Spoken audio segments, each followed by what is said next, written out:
chini chose kuyambira Islamu, Akristo, achiyawo, achichewa, alomwe, amang'anja, wose ndipita mutali kaba.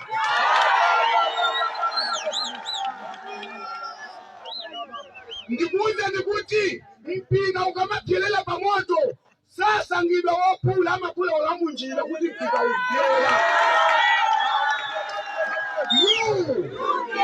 Ndiye panapena kuzivutisa kumayenda mmachalichi kuti aicha mambo ndiye sango.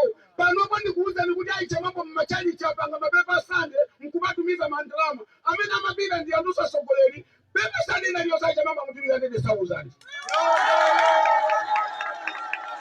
Ndipo pampano pankanda pompo tika ngalo pankanda pompo chifukwa anthu aufuna akwele mu